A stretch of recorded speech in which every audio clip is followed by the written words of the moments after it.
الحمد لله والصلاة والسلام على نبيه المصطفى وعلى آله وأصحابه المرتضى. أما بعد، فأعوذ بالله من الشيطان الرجيم. بسم الله الرحمن الرحيم. ولله المثل الأعلى. صدق الله العظيم. وبلغنا رسوله النبي الكريم الأمين، ونحن على ذلك لمن الشاهدين والشاكرين والمطمئنين والموقنين، والحمد لله رب العالمين.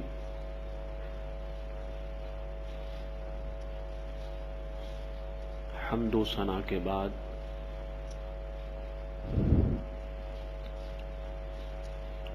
جیسا کہ سب جانتے ہیں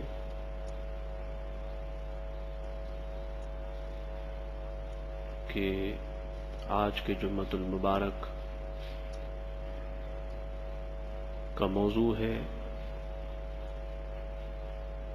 حضور صلی اللہ علیہ وسلم کا سفر حج،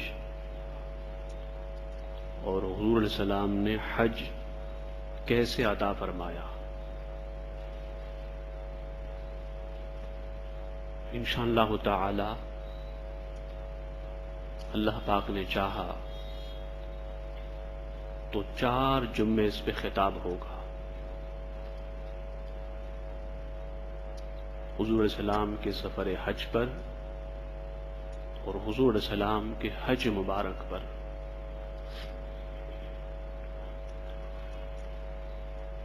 اس کا مقصد یہ ہے کہ حج پہ جانے والوں کا سفر بھی اللہ کے رسول صلی اللہ علیہ وسلم کی سنت کے مطابق ہو، اور وہاں جا کر حج بھی حضور علیہ السلام کی سنت کے مطابق ہو۔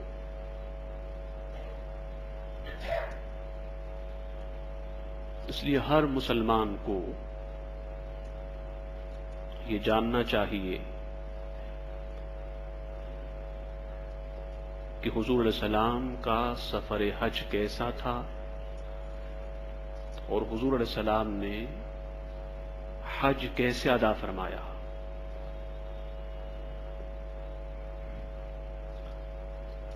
اصل موضوع سے پہلے میں مناسب سمجھتا ہوں کہ ایک سوال کا جواب دوں جو مجھ سے بارہا پوچھا گیا، اور وہ سوال یہ ہے کہ حضور علیہ السلام نے کتنے حج ادا کیے اور کتنے عمرے حضور علیہ السلام نے ادا فرمائے۔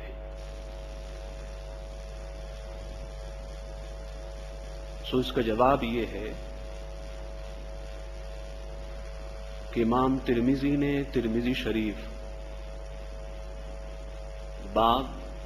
کم حج النبی صلی اللہ علیہ وسلم میں حضرت جابر رضی اللہ تعالیٰ عنہ کی روایت سے بیان کیا کہ حضور علیہ السلام نے ہجرت سے پہلے 2 حج کیے، اور حضرت سیدنا عبداللہ ابن عباس رضی اللہ تعالیٰ عنہ نے بیان کیا کہ حضور علیہ السلام نے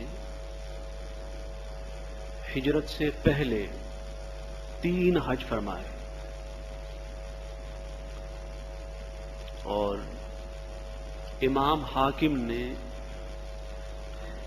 سند صحیح سے حضرت سیدنا سفیان ثوری رضی اللہ تعالیٰ عنہ کے حوالے سے لکھا کہ حج النبی صلی اللہ علیہ وسلم قبل ان یہاجر حججا، کہ حضور علیہ السلام نے ہجرت مائگریشن سے پہلے کئی حج کیے، متعدد حج ادا فرمائے، اور امام ابن جوزی نے فرمایا کہ حج النبی صلی اللہ علیہ وسلم قبل ان یہاجر لا يعلم عددها، کہ حضور علیہ السلام نے مائگریشن ہجرت سے پہلے اتنے حج کیے کہ وہ یا تو اللہ جانتا ہے یا پھر اس کا رسول جانتا ہے، اس کی تعداد نامعلوم ہے۔ اور امام حافظ الحدیث حافظ ابن حجر رضی اللہ تعالیٰ عنہ نے بھی فرمایا کہ حضور علیہ السلام نے ہجرت سے پہلے بہت حج کیے، حضور علیہ السلام نے ہجرت سے پہلے بہت حج کیے۔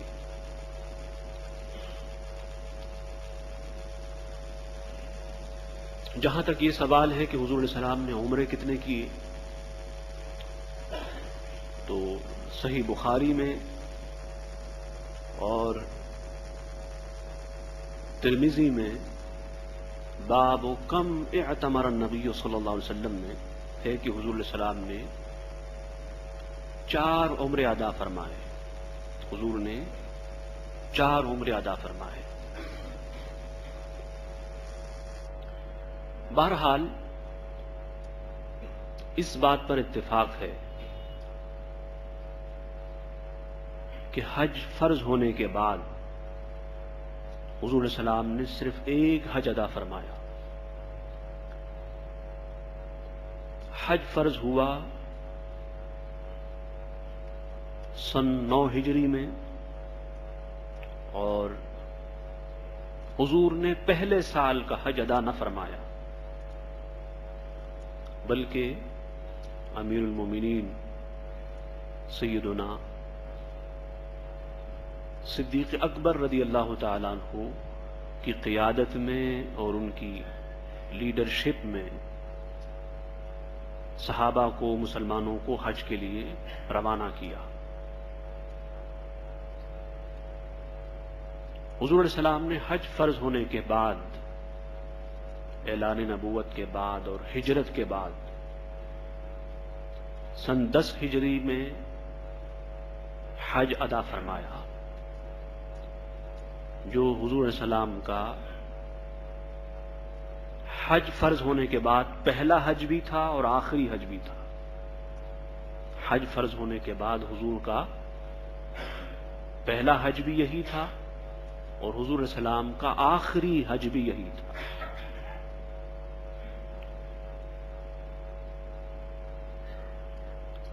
ذیقعد کے مہینے میں یہ اعلان کیا گیا، لوگوں کو بتایا گیا کہ لوگوں اس سال حضور علیہ السلام حج کو جانے والے ہیں، اور ہر طرف یہ خبر پھیل گئی۔ سیدنا حضرت جابر رضی اللہ تعالیٰ عنہ نے بیان کیا مسند امام احمد بن حنبل میں ہے کہ ان رسول اللہ صلی اللہ علیہ وسلم حاج ھذا العام، کہ حضور علیہ السلام اس سال حج کو جانے والے، اور امام صالحی نے سبل الہدا میں بیان کیا کہ اذن فی الناس انہ صلی اللہ علیہ وسلم حاج فی ہذہ السنہ، کہ لوگوں کو بتایا گیا اور اعلان کیا گیا کہ اس سال حضور علیہ السلام حج تشریف لے جانے والے ہیں۔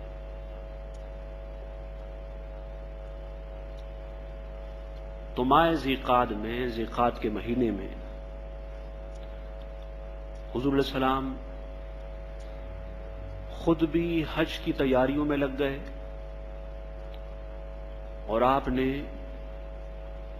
لوگوں کو بھی بتایا کہ وہ حج کی تیاریوں میں لگ جائیں۔ چنانچہ سیرت النبویہ میں ہے کہ فجہز النبی صلی اللہ علیہ وسلم للحج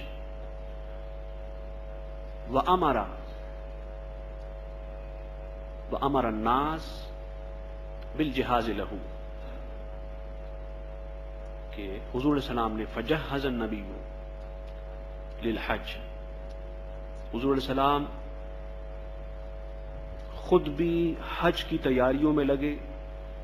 یہ ماہ ذیقعد کی بات ہے 10 ہجری کو، اور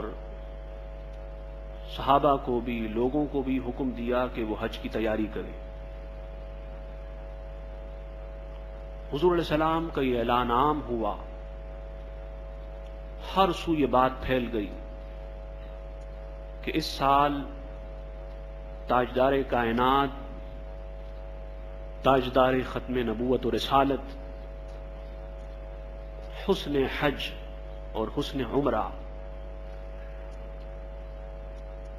حسن انوار حج اور حسن انوار عمرہ، سید کائنات صلی اللہ علیہ وسلم حج کو جانے والے ہیں۔ جب یہ خبر چاروں طرف پھیلی اور لوگوں نے سنا، تو لوگ جوک در جوک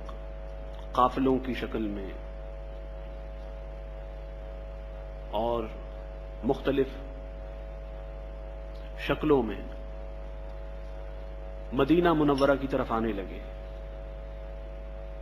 چنانچہ نسائی شریف میں ہے، امام نسائی نے بیان کیا فلم یبقى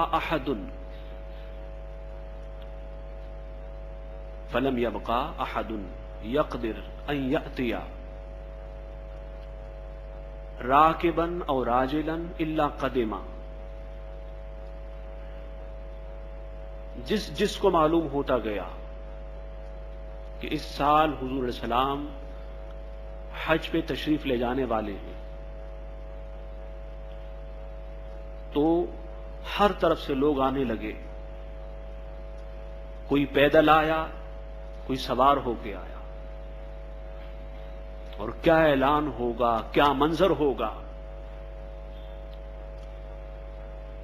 جس کے پاس سواری تھی وہ سوار ہو کے آیا، اور جس کے پاس سواری نہ تھی وہ پیدل ہو کے آیا، اور ذی الحج سے مدینہ منورہ میں لوگ جمع ہونا شروع ہو گئے، اور اس لیے آئے کلہم یلتمس ان یقتدی برسول اللہ صلی اللہ علیہ وسلم ویعمل مثل عملہ، اس لیے آئے کہ وہ حضور علیہ السلام کی اقتداء کریں، حضور کو فالو کریں، اور جیسے حضور حج کرتے ہیں ویسے حج کریں۔ اور کیا خوش نصیب ہیں وہ لوگ جن کے سامنے سفر حج میں بھی اور خود حج میں بھی قدم قدم پہ جلوہ محبوب تھا. کیا خوش نصیب ہیں اور کیا خوش نصیب تھے جن کا سفر حج بھی ہو رہا ہے اور حضور کا دیدار بھی ہو رہا ہے، طواف بھی ہو رہا ہے اور حضور کا دیدار بھی ہو رہا ہے، سعی صفا بین المروہ بھی ہو رہی ہے اور تاجدار کائنات کا حسن بھی سامنے ہے، مینا بھی ہے، مزدلفہ اور عرفات بھی ہے اور تاجدار کائنات کا حسن بے حجاب بھی ہے، حضور کا دیدار عام بھی ہے، حضور علیہ السلام کا دیدار عام بھی ہے. تو سب نے یہ چاہا، جس جس سے ہو سکا، ممکن ہو سکا، وہ سب روانہ ہوئے اور مدینہ منورہ اکثر لوگ آئے. حضرت جابر رضی اللہ تعالیٰ عنہ کی روایت کے مطابق حضور علیہ السلام نے جو آخری جمعہ تھا ذیقعد کا، کہ اس جمعے کے بعد آپ کو اور صحابہ کو حج پہ روانہ ہونا تھا، آخری جمعے میں حضور نے خطبہ ارشاد فرمایا اور اس خطبے میں حضور علیہ السلام نے میقات، احرام، عمرہ، حج سب کے سب مسائل بیان کیے، سارے احکام بیان کیے. ابن قیم نے زاد المعاد میں لکھا کہ حضور علیہ السلام مدینہ منورہ سے مکہ مکرمہ کے لیے ہفتے کو روانہ ہوئے تھے، سنیچر سیٹرڈے کو. حضور نے جمعے کے دن چونکہ سب جمع ہو گئے تھے تو خطاب فرمایا حج اور عمرے کے احکام اور مسائل پر، اور پھر جب ہفتے کا دن آیا سنیچر کا، امام بخاری نے صحیح بخاری میں سیدہ کائنات سیدتنا عائشہ صدیقہ رضی اللہ تعالی عنہا کی روایت سے بیان کیا. انہوں نے فرمایا کہ 25 ذیقعد کو 10 ہجری کو حضور علیہ السلام ہفتے کے دن مدینہ منورہ سے روانہ ہوئے. ظہر کی نماز حضور نے مسجد نبوی میں ادا فرمائی اور عصر جا کر مقام ذوالحلیفہ میں ادا کی. چنانچہ امام مسلم نے صحیح مسلم میں حضرت سیدنا انس بن مالک رضی اللہ تعالیٰ عنہ کی روایت بیان کی کہ صلی الظہر بالمدینہ والعصر، صلی الظہر بالمدینہ 4 والعصر بذی الحلیفہ رکعتین، کہ حضور علیہ السلام نے مسجد نبوی میں ظہر کی 4 نماز ادا کی، 4 رکعت نماز فرض، اور عصر جا کر چونکہ مسافر ہو گئے تھے تو مقام ذوالحلیفہ میں 2 رکعت ادا کی. اور حج پہ روانہ ہونے سے پہلے آپ نے مدینہ منورہ میں حضرت سماک بن خرشہ الساعدی رضی اللہ تعالیٰ عنہ جو صحابی رسول ہیں، ان کو اپنا نائب اور اپنا امیر بنایا. حضور نے غسل فرمایا اور وترجلا وتدہنا، حضور نے کنگھی فرمائی بال مبارکوں میں، تیل لگایا بال مبارک میں، تہبند پہنا اور چادر کو اوڑھا اور شان سے روانہ ہوئے اونٹنی مبارک پر. جب آپ اپنی اونٹنی مبارک پر سوار ہوئے تو اس وقت یہ دعا کی، اللہم اجعلھا حجۃ غیر ریاء ولا مباحات ولا سمعہ. مفہوم یہ ہے کہ مولا تعالیٰ اس حج کو خالص اپنی رضا کے لیے بنا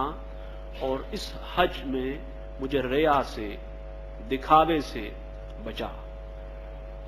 اور بعض روایت میں آتا ہے کہ حضور علیہ السلام جب عرفات میں اونٹنی پر سوار ہوئے تو اس وقت بھی حضور علیہ السلام نے دعا مانگی تھی، اور اس کے بعد صحابہ تھے، حضور علیہ السلام تھے، ایک قافلہ تھا اہل عشق کا اور ایک قافلہ تھا اہل محبت کا۔ اس سفر کی دو خوبیاں تھیں، ایک تو سفر حج تھا اور ایک اس سفر میں بذات خود حضور علیہ السلام موجود تھے۔ خدا جانے کتنے دنوں سے اور راتوں سے دیدار کے لیے تڑپنے والے اور مچلنے والوں کو آج حضور کا دیدار عام ہو رہا ہے۔ مدینہ منورہ میں سب لوگ جمع ہوئے، وہ بھی جن کو حج پہ جانا تھا اور وہ بھی جن کو حج پہ نہ جانا تھا، حضور کے استقبال کے لیے سب حضور علیہ السلام سے ملے۔ اور سنت بھی یہی ہے کہ حاجی کا آنے میں بھی استقبال ہو اور جانے میں بھی اس کے ساتھ جایا جائے، اس کی دعا لی جائے۔ پھر حضور علیہ السلام نے جو مدینہ منورہ میں مختلف مجبوریوں کی وجہ سے جن کو رہنا تھا اور حج پہ نہ جا سکے، ان کو الوداع کہا، اور مدینہ منورہ سے یہ قافلہ عشق و محبت روانہ ہوا۔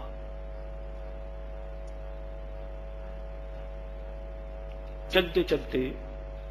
جب مقام ذوالحلیفہ پہنچے، آج کل اس کا نام آبار علی ہے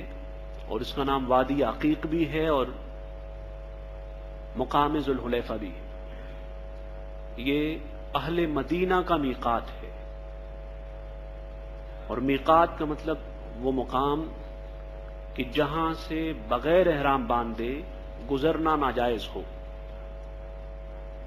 اگر کوئی اس مقام سے بغیر احرام باندھے آگے گزرا تو پھر دم ہوگا۔ اور آج کل بھی کسی بھی کنٹری سے، کسی بھی ملک سے اگر حاجی پہلے مدینہ جائیں اور اس کے بعد مکہ آئیں تو وہ احرام باندھیں گے ذوالحلیفہ سے، خواہ وہ کسی بھی کنٹری کے ہوں، وہ احرام باندھیں گے ذوالحلیفہ سے۔ پہلے مکے جائیں وہ ایک الگ بات ہے، وہ میقات سے باندھیں یا پھر اپنے اپنے کنٹری سے باندھیں، لیکن جو حاجی جن کو پہلے مدینہ جانا ہے اور مدینے ہو کر پھر مکے آنا ہے، تو ان کے لیے مسئلہ یہ ہے کہ وہ احرام باندھیں گے مقام ذوالحلیفہ سے۔ یہ حاجی بھی خوش نصیب ہیں، یہ حاجی بھی خوش نصیب ہیں کہ انہوں نے احرام وہاں سے باندھا جہاں سے تاجدار کائنات نے حج کے لیے احرام باندھا تھا۔ اب حضور علیہ السلام کا یہ حج کیا تھا پھر ہم تفصیل سے بتائیں گے، لیکن بعض کہتے ہیں کہ حج قران تھا، بعض کہتے ہیں حج تمتع تھا، بعض کہتے ہیں حج افراد تھا۔ ہمارے امام اعظم کے یہاں حج قران افضل ہے، امام شافعی کے یہاں حج تمتع افضل ہے، اور امام احمد بن حنبل کے یہاں حج افراد افضل ہے، اور امام مالک کے یہاں بھی حج تمتع افضل ہے۔ اب افضل ہونے کی لوجک کیا ہے؟ بس دو طرح کی ہے، ایک تو وہ ہے جو عقل والی ہے اور ایک وہ ہے جو عشق والی ہے۔ جن کے یہاں یہ بات طے شدہ ہے کہ حضور کا حج قران تھا، کیونکہ مختلف روایات ہیں، تو انہوں نے فتویٰ دیا کہ حج قران افضل ہے۔ جن کے یہاں روایات سے یہ ثابت ہوا کہ حضور کا حج تمتع تھا تو ان کے یہاں حج تمتع افضل ہے، اور جن کے یہاں روایات سے یہ ثابت ہوتا ہے کہ حضور کا حج افراد تھا تو ان کے یہاں حج افراد افضل ہے۔ اس میں کوئی اختلاف نہیں کہ جو افضل حج ہے وہ حضور کا ہے۔ جن کی تحقیق یہ ہوئی کہ حضور کا حج قران تھا، انہوں نے کہا حج قران افضل ہے، جن کی ریسرچ یہ ہوئی کہ حضور کا حج تمتع تھا تو انہوں نے کہا حج تمتع افضل ہے، اور جنہوں نے یہ تحقیق کی کہ حضور کا حج افراد تھا انہوں نے کہا حج افراد افضل ہے۔ بس محبوب نے جو کیا وہ افضل ہے، محبوب نے جو کیا وہ افضل ہے۔ چونکہ روایت میں اختلاف ہے، بہرحال ہمارے یہاں یہ ہے کہ حضور السلام کا حج مبارک حج قران تھا۔ آپ یہاں سے روانہ ہوئے اور مقام ذوالحلیفہ پہ پہنچے، اور وہاں حضور علیہ السلام نے ایک رات گزاری مقام ذوالحلیفہ میں، اور انشاءاللہ تعالی چونکہ ٹائم ختم ہو گیا تو اگلے جمعے کو ہم مقام ذوالحلیفہ سے لے کر مکے تک جائیں گے۔ اس کے بعد والے جمعے میں انشاءاللہ حضور کا پورا حج، اور آخری جمعے میں حضور علیہ السلام کی پھر واپسی مکہ سے مدینہ منورہ تک۔ تو سفر حج حضور کا مدینے سے شروع ہوگا اور انشاءاللہ پھر مدینے پہ ختم ہوگا۔ وما علینا الا البلاغ۔